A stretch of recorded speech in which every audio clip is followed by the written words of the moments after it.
My name is Danny Wong. I'm a solution architect from the Databricks team. It is great to be here today. So on the stage, I've got Simon with me. So we are going to talk about how Databricks and ArcGIS work together to enable geospatial analytics at scale. So we will show you a couple of demos as well in the end of the presentation.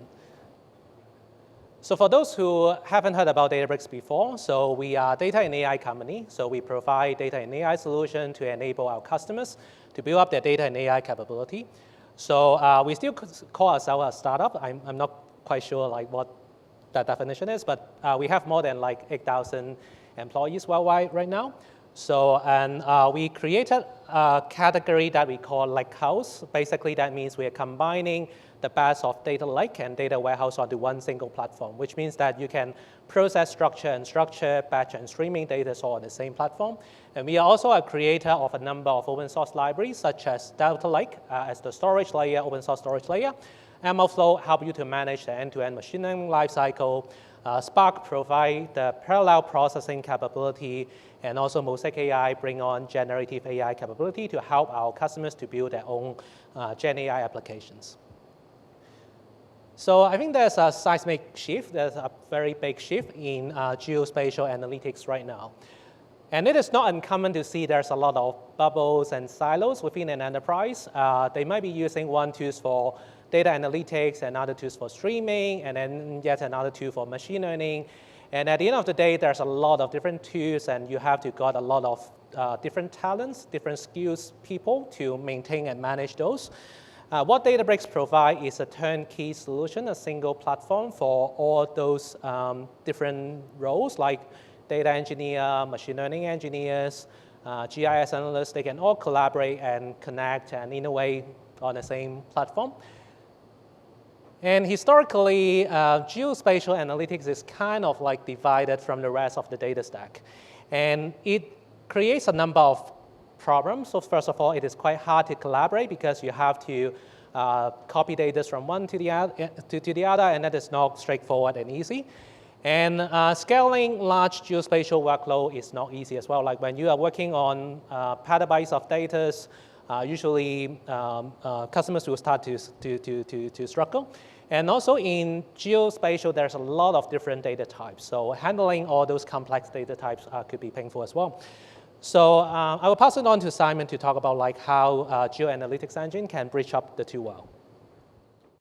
GeoAnalytics engine is a Spark native library that allows you to incorporate spatial analytics into your Databricks cluster.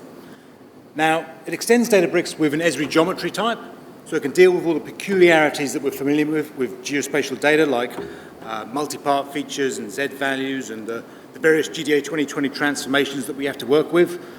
It provides ready-to-use spatial analytics. And this is particularly important for data science workflows because it has smarts built into it.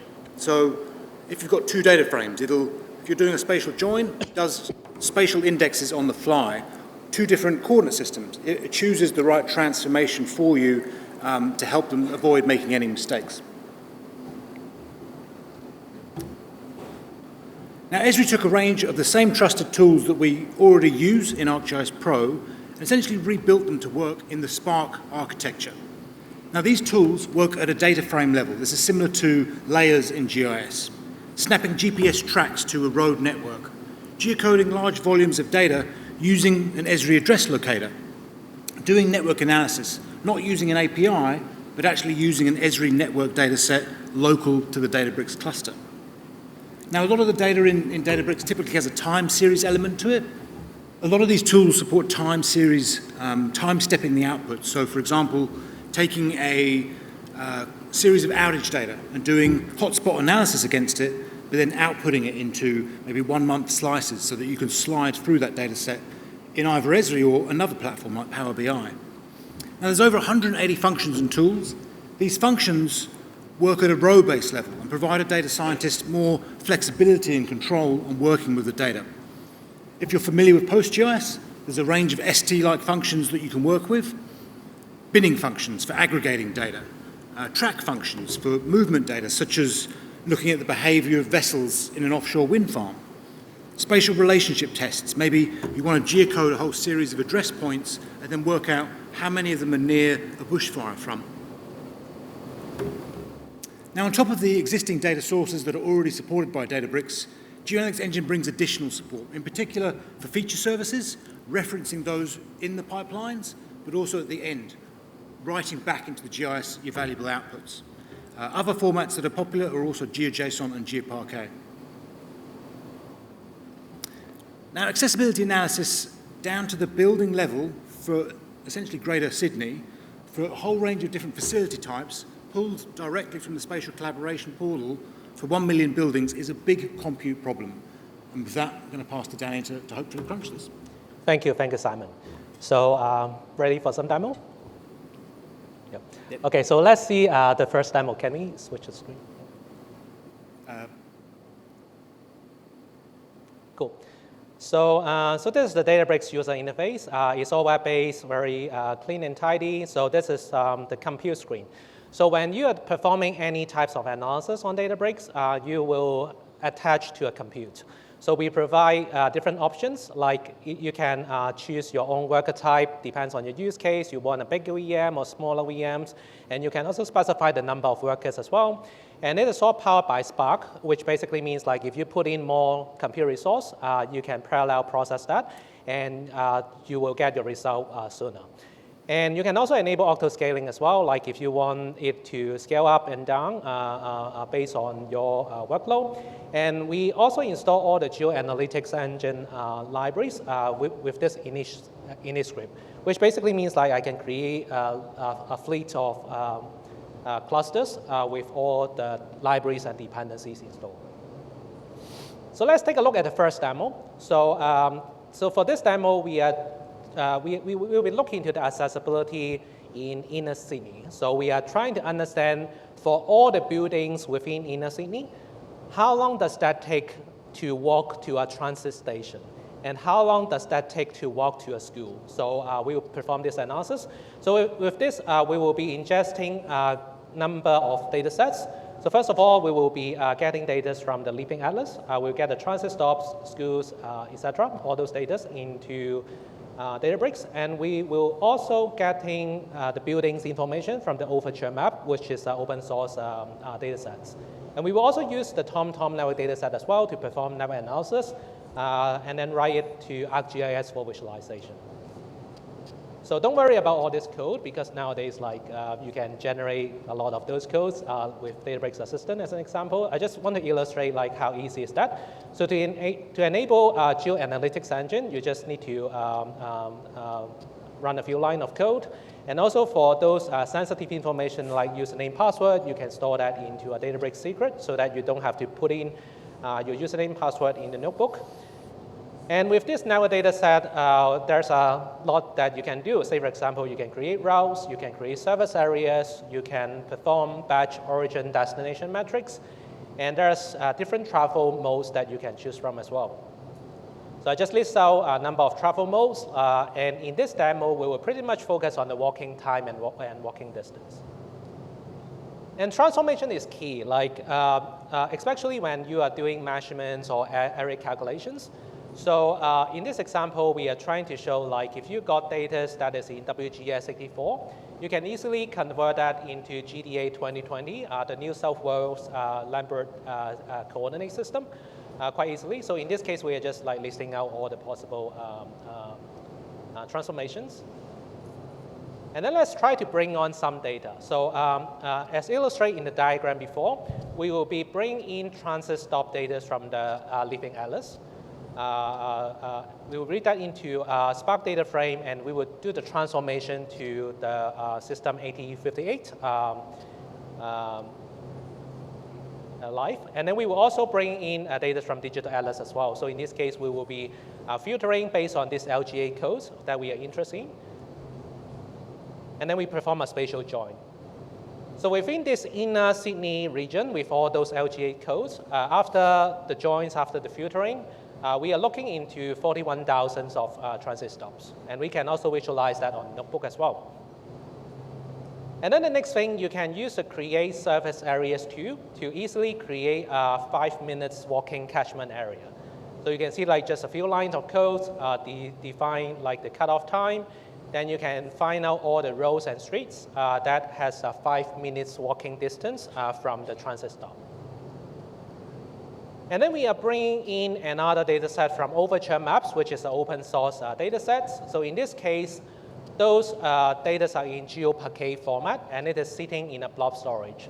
So again, similarly, a few lines of code. We are also doing the transformation on the fly as well, spatial join, and after that, we are trying to look into around 1 million of building information within all those LGA codes. And then we will be using the origin destination to find out what are the nearest transit stop and the walking distance from that buildings. Very similar, just a few lines of code. And one thing that I would like to point out is for this complex type of analytics, if you run that on ArcGIS Pro, it will take around like 11 hours to run. But if you run that on Databricks with GeoAnalytics engine, it's a lot quicker. And if you want to run that even quicker, you can easily provision more resource to that clusters. Then you can get the results a lot quicker. So you can imagine like if you are trying to find out the distance from the buildings to transit stop, and then to schools, and then to hospitals, fire station, and then all these numbers will add up quite easily. So if you can compute that quicker in a more efficient way, then that is definitely efficiency gain. And then you can write the results to ArcGIS. So after writing that data frame back to ArcGIS, you can have a nice visualization here. So I can focus on like one of the buildings, and then I can see like how long does that take to walk from this building to the nearest station, and the walking distance, etc. And we can also do the same thing for the school as well. So very similar concept. We are trying to find out from a building to the nearest school, how long does that take from a walking time and distance standpoint. So in summary, like we are just trying to bring in data from the Living Atlas, from the feature service. We also bring data from Overture Maps, and then we perform calculation over 1 million of buildings for the walking time and walking distance to the transit stop, as well as the school. So I think this is the first demo. So the second one, just switch gears a little bit. So we have a problem here we want to solve. So we would like to understand which train station has a high ratio of prolonged delay. So I will provide a definition later on, like what prolonged delay means. But in here, we are trying to ingest a couple of data sets from the transport open data API here. So one data set here is a streaming real-time data set, which talks about the train location. And I also got another data set which talks about the timetable, like what is the time that train should get into that station. And then I am using GeoAnalytics to do a spatial join, and then apply some business rules and definition here to calculate, to find out the punctuality, and then write that into ArcGIS. It is an end-to-end automated pipeline that mixing real-time and batch data together. So to do this, this notebook, I'm using something that we call a notebook widget, which basically means you can parameterize the notebook very easily. By changing the value here, you can let the notebook to run with different variables and parameters. And then similarly, we can enable GeoAnalytics engine with a few lines of code. The first challenge here is like, I've got two data sets. Can I simply just join them? So in this case, the two data sets, although they have got a common column, which is called stop ID, but I find that the format itself is a little bit different for the train position data set and the timetable one. So I can't simply join the two tables with that stop ID. So in that case, we are trying to tackle that in a spatial way. So the first thing that I do with GeoAnalytics engine is I create a 50-meter buffer for that stop. So the stop here, I mean a platform of a station. So I create a 50-meter buffer. And then I try to join that with the vehicle position record to find out whether that train position record, is it within that 50 meters of train platform, and whether that trip ID match as well. So after performing that spatial join, now I know that for that particular record, that is actually within that 50 meters of the platform, and then I can compare whether the actual time and the scheduled time are within the range. So after performing the spatial join, then I got some requirements from my business team saying that, okay, can you classify the records into different categories? So say, for example, like on time, I have a definition which is plus or minus 2 minutes. Late is 2 to 4. Very late means 4 to 10, and then exclude all the outliers. So with all this business requirement, can I apply this definition to my data set? So in Databricks, you can easily create a user-defined function, and then it can apply to the data set at scale. So you can see like now all these records that I've got here, I've got a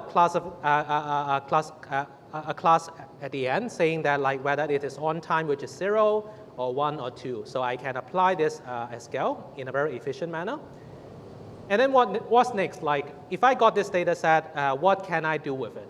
So in this case, I am doing a little bit of aggregation here. So you can see like in each individual stations and platforms, I do a calculation on how many of those records are on time, late, and very late. And I also create new features here, which try to understand how many of those trains are very late, which is falling into that 4 to 10 minutes buckets, so that we can find out which station has more prolonged delay train. So after calculating that, it would be good to visualize that. So we write, again, similarly, we write that back to ArcGIS, and it shows all the train stations within the network. So you can see like some of them are green. This one is interesting because it is half green and half red. So with that, I can drill that down easily with this ArcGIS visualization. So I can see for this half green and red circle is actually the Matlow Bath station. So in this station, platform 1 is doing okay. The train is mostly on time. And for platform 2, it got a 0.3 ratio with a very late train, which basically means like around 30% of the train in this very late bucket. And although like with all this aggregation, it looks okay, but it's still not for everyone. So that's why like in here, what I'm trying to do is I'm trying to apply generative AI, give it a few prompts of instructions saying that like, okay, there's a lot of numbers. Can you write that into bullet points for me? So, and I also using SQL as well, because I think for large language model, you can find numerous examples using Python. In this case, if I'm a SQL analyst, I can use SQL to interact with the large language model here. So with that, I can now see for each individual platform, it gives me a summary. So like in this case, this Alawa station, platform 2, how many of those trains are on time, how many of those are late and very late. So it helps me to summarize data to make it in a more digestible and consumable manner. So, so in this demo, what we show is a production pipeline, mashing up streaming and batch data. And then we are using GeoAnalytics to do the joins, and then we do aggregations, apply complex business definition to it, and then visualize that in ArcGIS. So with that, I will pass it back to Simon to wrap us up. Cheers, Danny. And just so I understand, you can rerun that like on a batch, so you continuously got this layer of how there's delays across the network in the GIS. Cool. So just to wrap up, these are some use cases that are globally on how GeoAnalytics engine is being used. And as Danny said at the beginning, data science and GIS should not operate in silos. We often see when that does happen, either the data science team try and reinvent the wheel, trying to sort of build their own spatial statistics functions, or mistakes are made around areas and measurements in particular. And a lot of these projects have come about because both teams have worked together on these projects. Now, GeoAnalytics Engine brings a supported set of trusted modern spatial analytics tools to your Databricks environment in just a single library. And it's not just for data scientists. So as a GIS professional, the performance and scalability of the Databricks environment means that I can now tackle problems that I wasn't able to previously do just because of the compute that was required to do it. There's also that tight integration back into your ArcGIS, so at the end of your pipelines, you can write those gold-level data sets back into the GIS for more immersive mapping experiences at the other end. So my call to action to you is to work with your data science teams and understand if they have a need for embedding spatial analytics within their workflows. Thank you very much. Thanks, Danny.